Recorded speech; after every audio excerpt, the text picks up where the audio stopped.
the Dawnbreaker coming out, we can assume that this is the DP in the mid lane. As you said, the very basic type of draft. So we have a teamfight hero in the Mars, a pushing hero in the Death Prophet, a hero that's gonna follow up with an arrow, so somewhat of a ganking hero, and then you have a save, given that it's most likely gonna be a 5, might be a carry, but we're gonna assume it's 5 for now. That is gonna be saving the Death Prophet. So pretty much nothing weird coming out from Atlantis, but Lilgun, they go for the Beastmaster. As we mentioned, these guys, they like fast-paced Dota.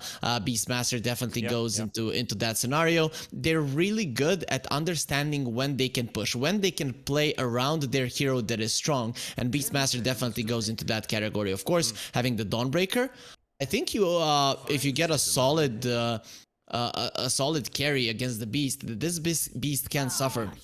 So I think even though you allowed Lilgun to play the beast, something that they are quite good at, that you have the tools to crush it, which was something that we already talked about at the start of the draft. Yeah, I think that's one of the strengths of having a Dawnbreaker. It already puts a lot of power into the laning stage, and if you're playing against the Dawnbreaker with a hero that can't fight back at level 2, even at level 1, which makes it even worse, makes Dawnbreaker such a great hero in enabling your carry hero. So, since you have a slow, have a lot of nuke damage, you might want to emphasize on putting, I don't know, I think one of the greatest examples that comes in with a Dawnbreaker, I think an Ursa would really well fit in, because Ursa wants an aggressive support to play with you, and Dawnbreaker is exactly that. So you could make this double melee lane with a lot of slows, boar killing potential, and pretty decent against the Beastmaster, but even better with the Dawnbreaker. So something like that, you know, like a melee core that benefits from the slow the Dawn provides.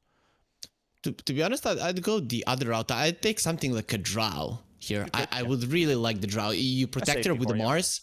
Yeah, you can be pretty aggressive in the lane. It's not that you don't do solid amounts of damage, especially when no one is touching you, and the Dawnbreaker does provide you that. So I think the Drow would be quite nice for Atlantis. Plus, the main concern I have here is you don't have much for the Void Spirit. He gets a Yules, he gets out of the Death Prophet silence. If the arrow has already been used, he's gonna be okay. If there is like another silence waiting for him once he drops down, then it actually does become a problem. Plus, you naturally build into Hurricane Pike, helping you if it is a core Monkey King to just force yourself out of the Wukong's command. So what does Lilgun kind of want to finish this draft off with? They have the last pick as well. They get to answer whatever Atlantis picks out. This could be a counter pick, for example. Are we looking at a Dawn carry, by the way? Yep, this is definitely a Dawnbreaker carry and an Enchantress as a counter to the Beastmasters. So they're going all in to destroy this beast. Yep, good lane. That's exactly what's going to happen. Beastmaster is going to get destroyed in the lane. I mean, it's still Dota. I mean, anything can happen. It's just up to how smartly can they outplay this from the perspective of being the offlaner. Is 11 going to be able to make something work for him in advantage of the Enchantress is always going to take your boar away, so you don't really want to level that necessarily. Your axes aren't too great against the heal either, but you got to keep your distance from the Dawnbreaker. So what you're looking at is if you can tie this lane, you've technically won it in the eyes of the Beastmaster. That's like a dream scenario.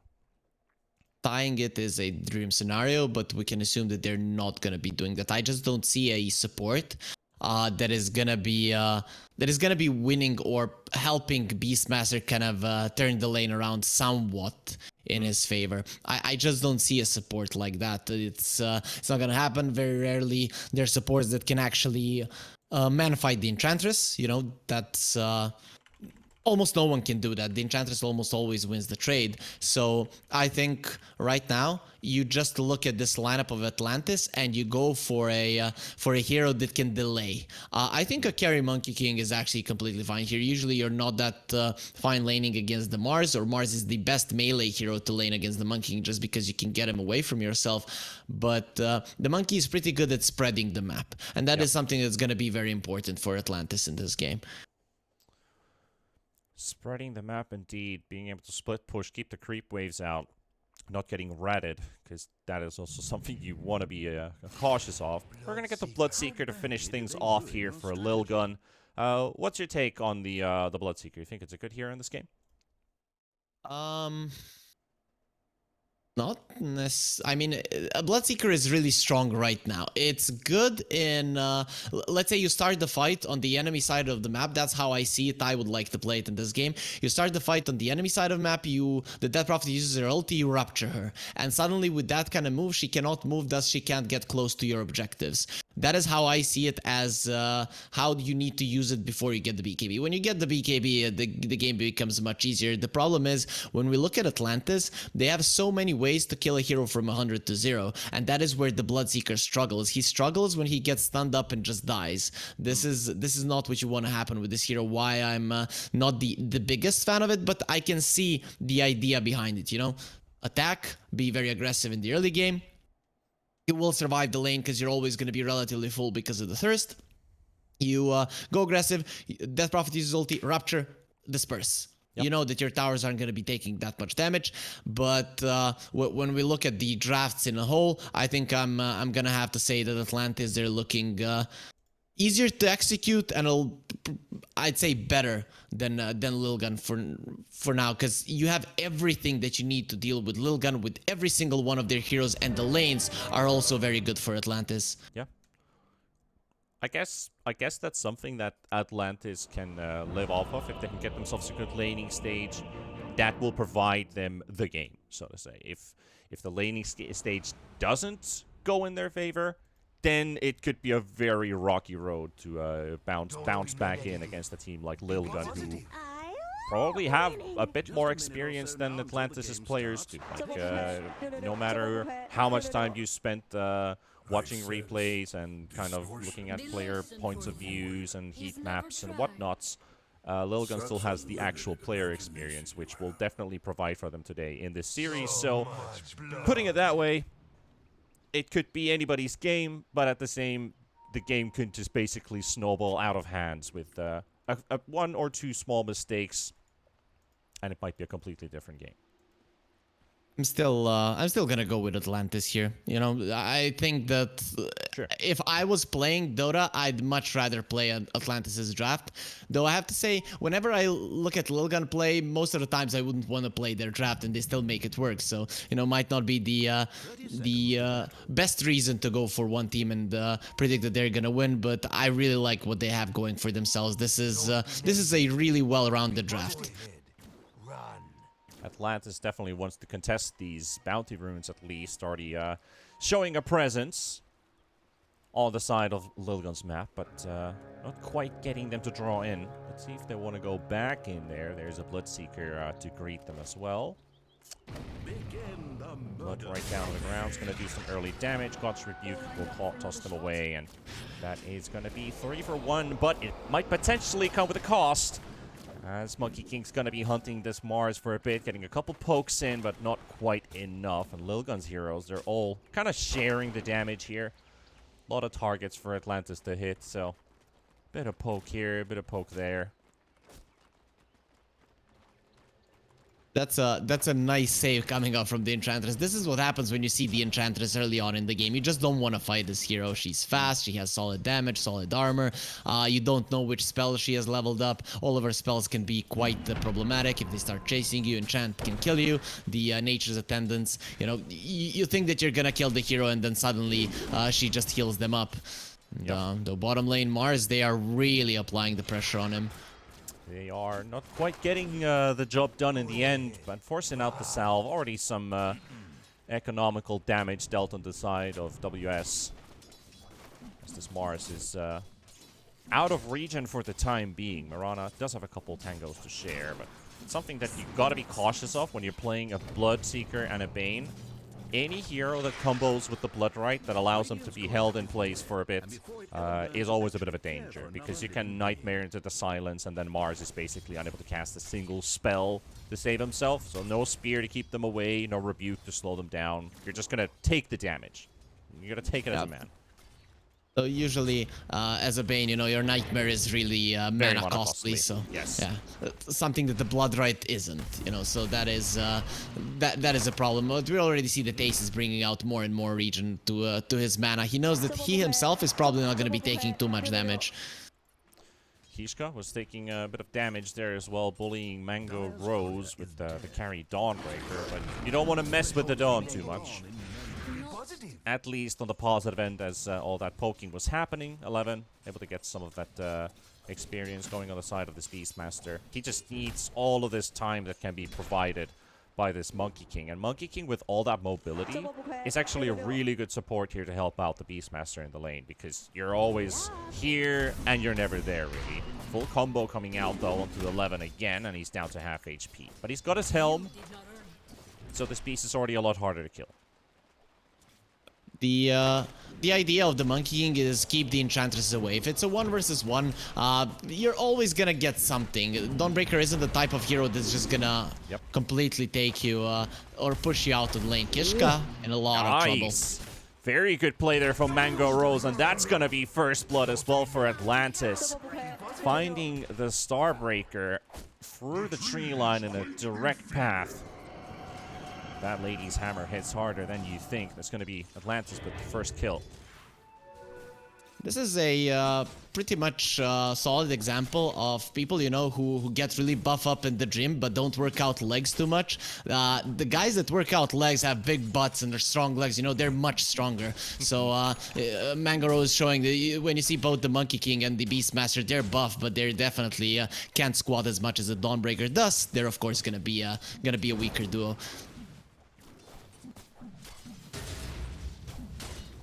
Seeker fine being in this lane all by himself. Aya doesn't quite get the arrow connection there. Would have loved to hold the Bloodseeker on the spots. Dire structures are fortified. So far so good for Atlantis. The thing that is weird to me is that Sanctity has more CS than the Death Prophet.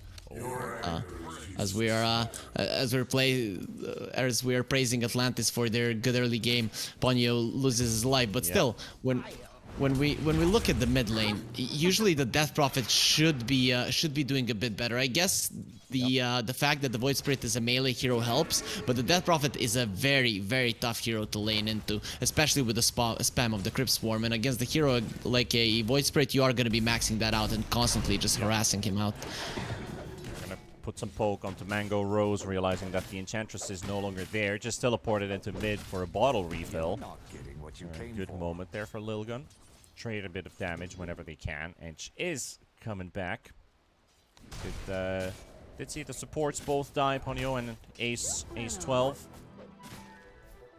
Both of them went down almost simultaneously there. Yeah, the one that was a little bit more surprising was, of course, the Enchantress. You know, the Bane, you get a spear into an arrow, and you're pretty much done for. Whereas when it comes to the Enchantress, you need to be forcing the issue a little bit too much. The bottom lane Kishka, he's gonna be fine. Mango Rose just doesn't have enough HP to commit. This is where the strength of the Bloodseeker comes in. You know, with people getting low around the map, it's gonna be very tough to lane against this guy. Yep. Oh, they're attempting to snipe the Dawnbreaker down to 100 HP, and they have vision on Mango Rose as well because of the Bloodseeker. So has to keep a bit of distance so he doesn't get sniped by the axes. Ponyo has found a Warpine Raider. Let's see if our Siege shot is going to be doing some work here in this lane. Could be an attempt onto either of these heroes. Dawn is very low. You know, you look at the hero and like, okay, she's very low, and then you actually find out that she has 560 HP, which is pretty much the full HP of the Enchantress. So it's not that easy to bring her down just off of that. You know, the hero is way too tanky. That was a long poke that you needed to do to actually bring her that low. And now we're gonna be seeing a fight for the first power rune. DD stolen. That's gonna be Mirana definitely going down with the Astral Steps burnt by Sanctity. Yama able to keep that chase up alive, so that will be going for him. Being able to take the bounty rune away too. Both of the teams have really good heroes to secure the runes, and for a Void Spirit, the runes are very important. You know, Mirana might have given her life away, but the first power rune goes to the Bane instead of the Void Spirit, and that is something that you should be happy if you're Atlantis. You know, the Death Prophet, she's not going to be rotating much, so her not getting the rune really doesn't matter all that much. But the Void Spirit not getting it, sure, he gets a kill, but walk back to the base, and in the grand scheme of things, it's not going to change much. punish the Void Spirit in mid, but sadly no stuns, no silence leveled up on the DP either, just straight up damage. Will be a bit of a difficult one to grab. I got a bit of a pause as well. So we're 7 minutes into this game. Everybody's kind of happy with things are going, but I feel Lilgun is coming out as a bit of a victor in this laning stage because of the Beastmaster lane still going so well for 11. Yeah, it's going pretty well for him. I expected him to die like once until this time, but he actually managed to survive. Yep. It was Kishka who took the bullet for the team there. When Atlantis are still gonna be the first ones to strike here, because Mars, as soon as he gets level 6, is gonna attempt to go for the Bloodseeker. You have the Dawnbreaker ulti, and he wants to join the bottom lane immediately. Very big fight here as Wonder Boy able to keep himself alive. With all the poke applied by Sanctity, Kishka, and Ace, and they're going to exorcism this mid tower. Glyph will be forced out as well. And now looking for the Bane in the tree line, and we'll run into Ace. Beastmaster coming. Crypt Swarm is available, and that's going to be enough. Wonder Boy with the Exorcism gets a couple ticks in as well, but the Bloodseeker on the side, it's onto the Mirana. No teleport available. Seeker will get the first kill for himself. There's a Roar being used as well onto the DP. DP is down, and the Seeker running away with 500 movement speed. So Ponyo and Mango unable to finish off the Bloodseeker.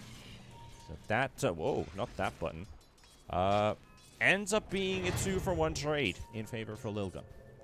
Yeah, and not only that, Atlantis got completely outplayed there. First, just before the arena comes, you pressure the mid lane. You force the Dawnbreaker to use the ulti. Then, again, Atlantis are forced to push the mid lane because we just used a big spell. We need to get something out of it. It can't be just for the save because the enemies really didn't commit anything. And then you go for a push. Meanwhile, you lose your Death Prophet and your first arena doesn't get used for anything while the Seeker is getting the kill, and you don't lose any big heroes. So Lilgun, they completely outmaneuvered Atlantis in that first move that they were supposed to make. You know, this is what happens when you play reactionary Dota instead of just doing what your lineup is good at and what you had planned. Sure, they're still gonna be pressuring the bottom tower, but it is the kill on the Seeker that was probably the priority for Atlantis, which you're not gonna get. There's also going to be the bottom tower going down, so Atlantis is now able to open up the map for themselves while still keeping the top tier 1 tower up and running for the time being. Pretty sure the Beastmaster is going to be applying pressure into that lane as soon as possible once that Dominator is up and take that lane for himself, farm up for the Overlord or maybe something else, as Ace is still being chased here. Will go down. Wonder Boy is going to be finishing him off with the Crypt Swarm. No running from the DP. This is why I favor Atlantis' draft so much, is because they have the stronger lanes and they have the stronger early mid game. At that though, oh, bottom lane Seeker. Dawn ulti there as well. Beautiful catch. Very good play there from Atlantis, getting 4-2-3 out of the way. That's finally them using the combo that we were talking about just earlier on. The thing is, when you have 2 points in the game where you're stronger, usually you have one team that's stronger in the lanes, the other one is stronger in the early mid game, so you win the lanes to survive the early mid game and stuff like that. When 2 points in the game next to each other, you have the stronger lineup, you're usually gonna be crushing your opponents. And I have to say, Lilgun have done a great job at surviving. We also, the next 5 to 6 minutes are also gonna be crucial, but you need to deal with Atlantis by going aggressive and forcing them to use spells that they don't want to do so defensively. Well, let's see what they can do defensively here. Exorcism being popped again. That's the second time they're going to be using it and attempting to take down the tower. Surprisingly, you're looking at levels. Mars is level 8, DP is level 8. Mars has been able to catch up in levels pretty nicely here. Void is already level 9, but doesn't at least have a level 2 ultimate advantage just quite yet. So they're going to be finishing off the tier 1 tower in the mid lane. And just moments ago, Lilgun were able to take down the top tier 1 as well. Nice sequence of events. You get 2 towers, you get a kill on the Seeker on the bottom lane, and now the mid lane tower being pushed, that's the big one. You have the Mars, you have the Mirana. The next big thing for Atlantis is the Blink Dagger. So right now, while Atlantis is farming that Blink Dagger, should be the time where Lilgun are trying to overtake the map, when they're trying to force out spells that Atlantis don't want to use. Ideally, you would like to kill the Mars, but I think that WS is just gonna be way too careful, because he understands just how important that item is going to be. I love how Sanctity is just very confident in the way that he farms here. He has no need to fear the Enchantress at the current time. I don't think Void at any point of the game should be afraid of an Enchantress anyway, but you've got full info on 2 heroes in the mid lane, so they can just safely farm this entire top half of the map, because your Void is giving you a lot of information on the enemy players. So stuff, you know, it's small things like these, but playing this kind of passive-aggressive is not the word I'm looking for here, but, you know, kind of not fully committing, but still showing that you're willing to fight if something happens, and getting information on your opponents the whole time, allowing the rest of your heroes to gain control of the map and farm more safely. Yeah, I don't think we can. I don't think we can really put that playstyle into one word or maybe a phrase, but it's definitely you're constantly poking your opponents, being in their face, and you know that you don't want to fight, but you do want to make your presence known and still do some damage to them, so you keep them on their toes constantly.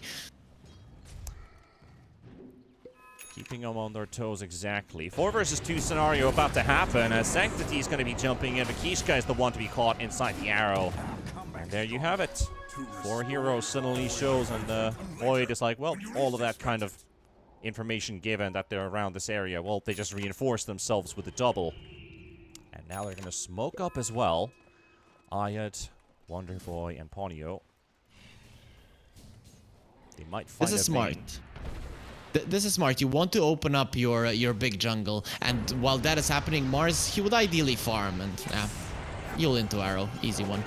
Very easy setup here, simple as it is. That will be one gone again. Atlantis finding their 7th kill of the game, building up into some decent dominance here, but not too much at least for the time being. Lilgun has been actively farming all these last few minutes. The Beastmaster's been given the time that he requires. Same for the Bloodseeker. He's already got his Maelstrom, but that BKB is only just started.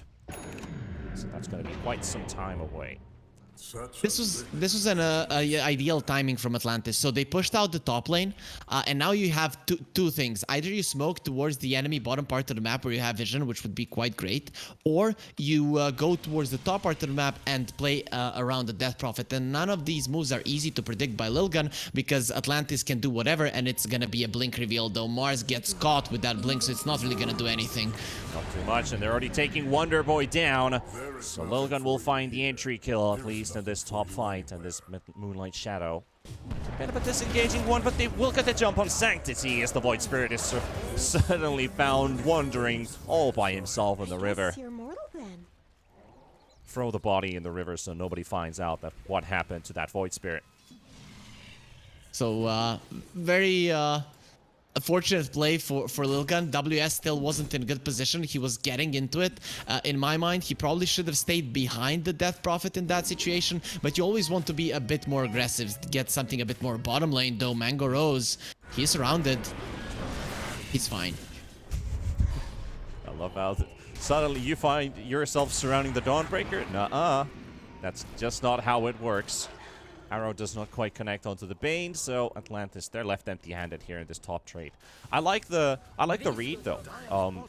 Two versus one of the Dawnbreaker in the bot lane, and then the rest are like, let's fight them now. They don't have the Seeker, they don't have the Monkey King. We can easily grab a kill if we can find one. You know, there could be two things to that. Maybe it wasn't the read. Just while the top fight was happening, the Dawnbreaker almost killed the monkey. So it might just be, guys, this guy's bullying me, so please come and save me. So, you know, your carry comes over. Yeah, I'm here to help you out. But yeah, it is a solid read. You know, still being there though. Mango Rose is doing a great job finding Kishka in the trees every single time. Kishka is either getting taken down from the trees, or he's sweating because it was super close.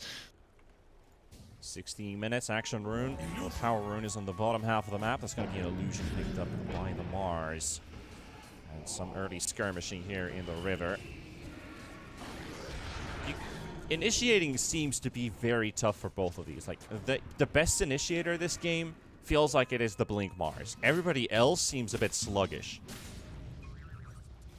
Maybe the Void Spirit can go in and poke with Astral, potentially set up on someone, but still feel like Atlantis is just much more easier to execute with the Blink Mars instead of using your Beastmaster to go in, because it seems like more and more as we've seen time progress, Beastmasters less frequently are the guys going in first, but he's the one getting jumped on first as it's gonna be the Mars, but a nightmare save as the arrow misses and the DP is being roared and under the tower as well. Beastmaster with that extra armor staying alive for as long as it's needed because they've already taken down two. Ponyo, Wonderboy both down, and the Mars will be number 3, and Lilgun will find 3 kills for themselves. It took way too long to get that Beastmaster down, plus the extra armor provided by that tier 2 tower. And they didn't actually glyph the tower for some extra tower damage, but still wasn't needed.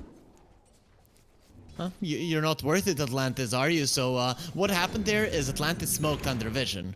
They smoked under vision around the mid lane and they started moving. You could see that Lilgun was in a perfect position. Not only that, but they were ready to respond. Even if the Beastmaster had died, I think the response would have been quite good. You could see that Kishka didn't even use the Wukong's command there. He didn't deem it necessary. Everything was going as planned for the side of Lilgun, and Atlantis were too deep. And I understand why they're too deep. The timing for Lilgun is coming. The Bloodseeker, once he gets his BKB, he pops his BKB, runs in, and no one can touch him. There isn't a single hero on the map that's gonna be able to do anything, and we can already see that Atlantis are changing up their item choices right now because the early mid game didn't go the way they wanted to, and the Dawnbreaker will be going for Radiant, so a little bit of more extra scale. You understand that you're not in a good position, Atlantis.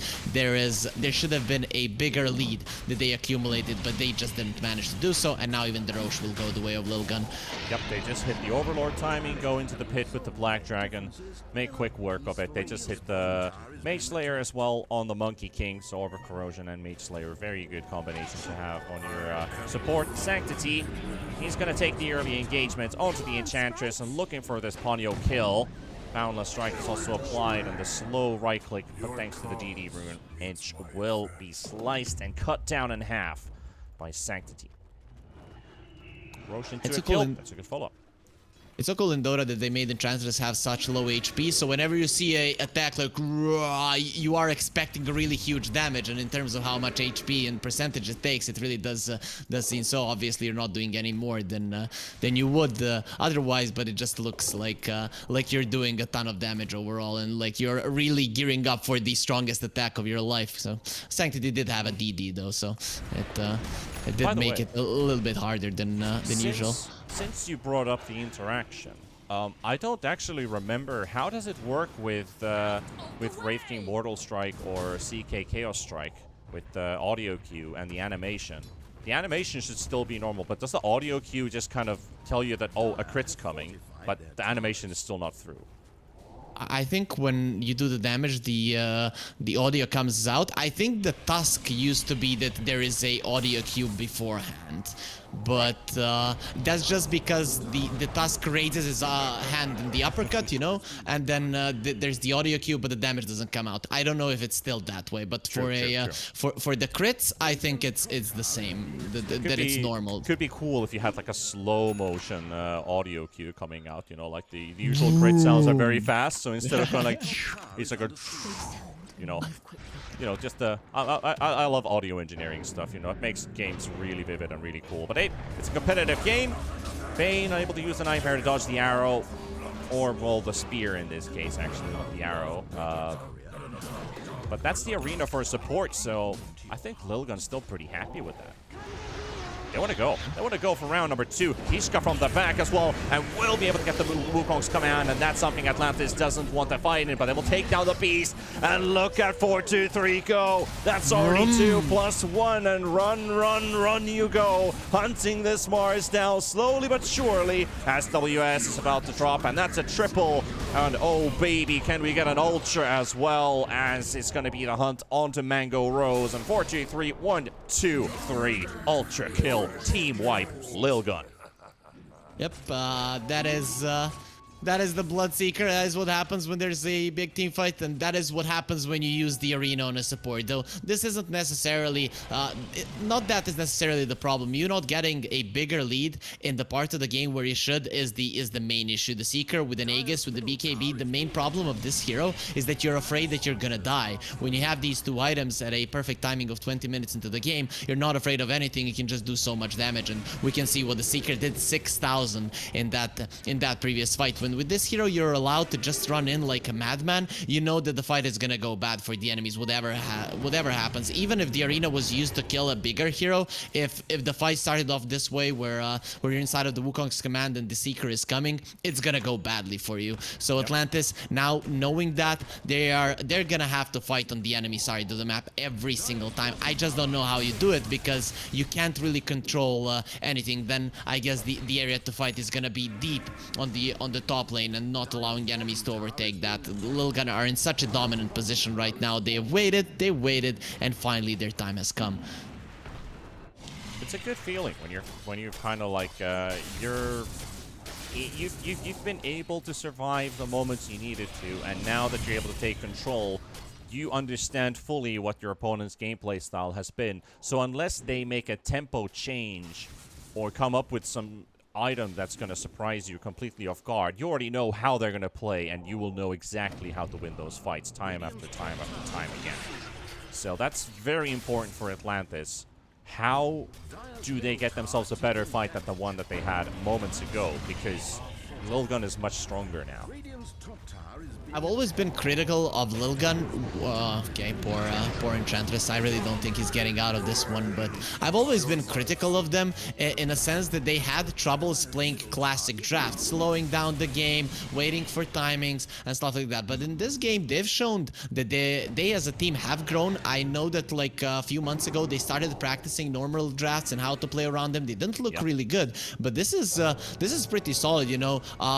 It's not only about knowing when you should fight, but thinking how you're gonna get to a point where you can fight and how you're gonna act on the map when you can't do so. And we could see that Sanctity in this game, he was constantly pressuring, constantly keeping Atlantis on their toes, and finally it worked out when the timings came together. Mongolian patience.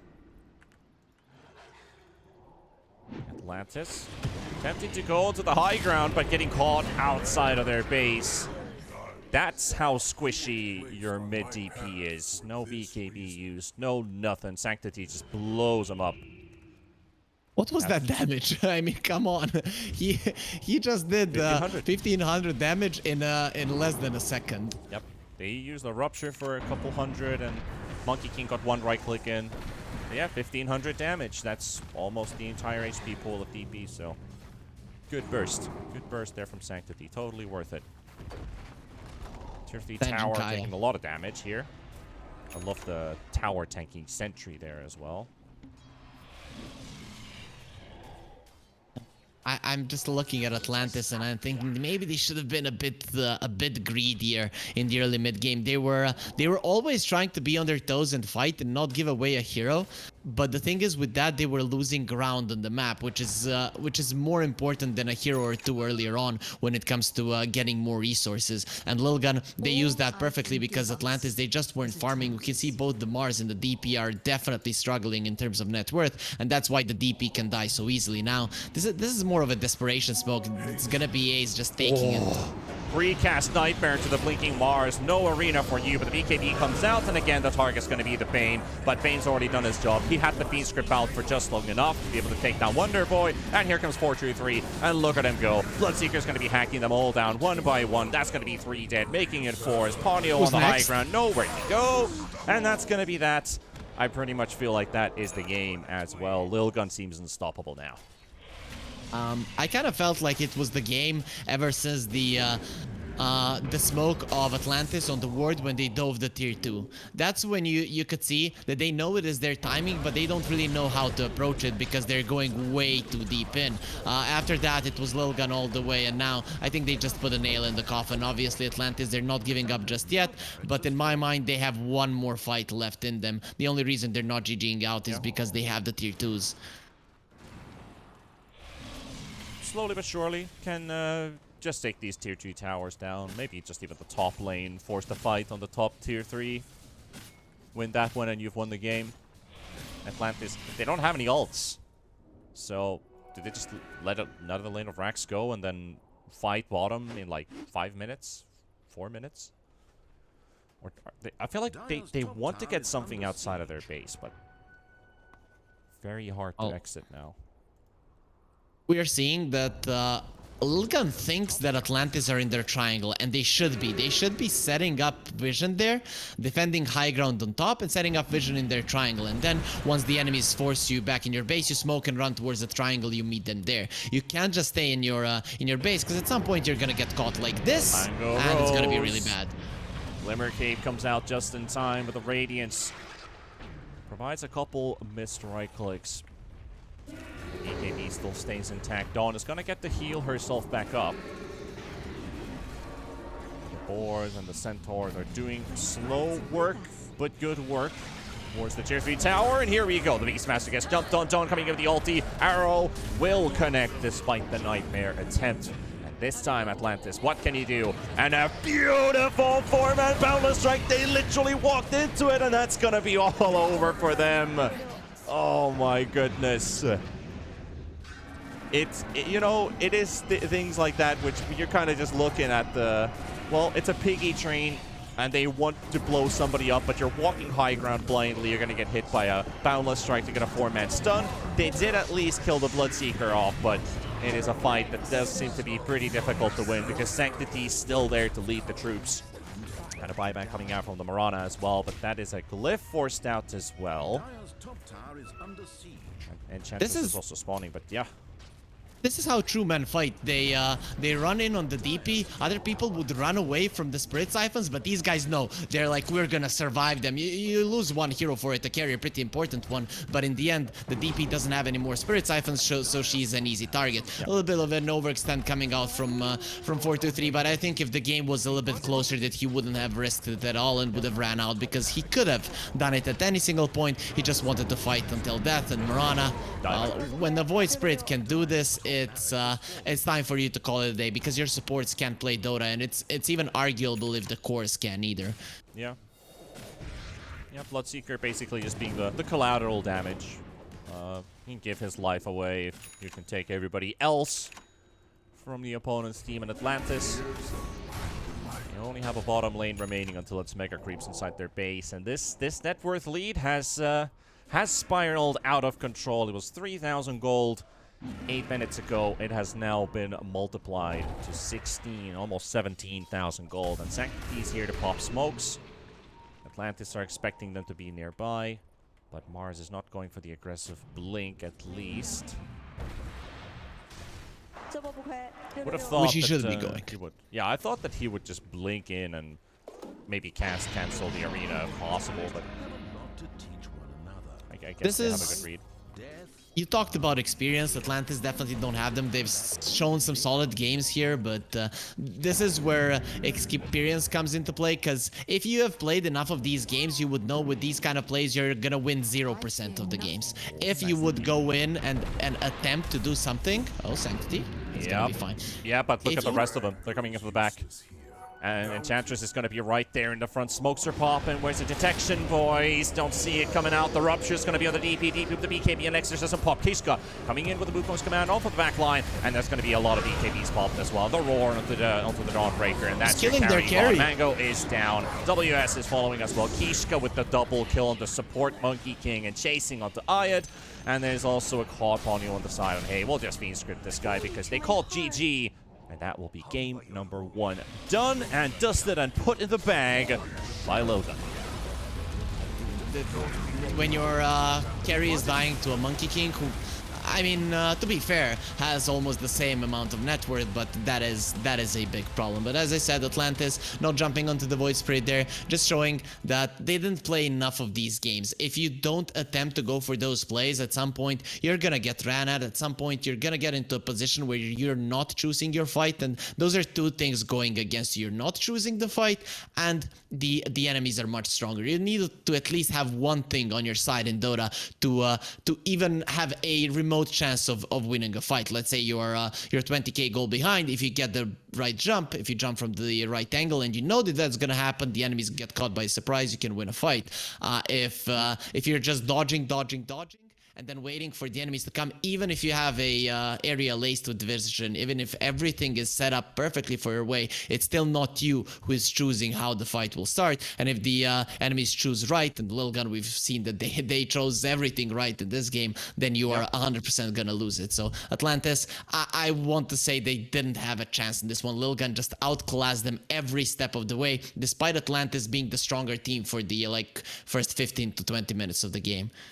Yeah, Lilgun understood what they needed to achieve, what they needed to do. Kishka did a lot of heavyweight lifting here in this game. I felt this Monkey King was all over the place. He enabled the Beastmaster's lane. He died instead of the Beastmaster, which I think is a great way to give your life. That's a good death, so to say. Giving your life away instead of the Beastmaster's.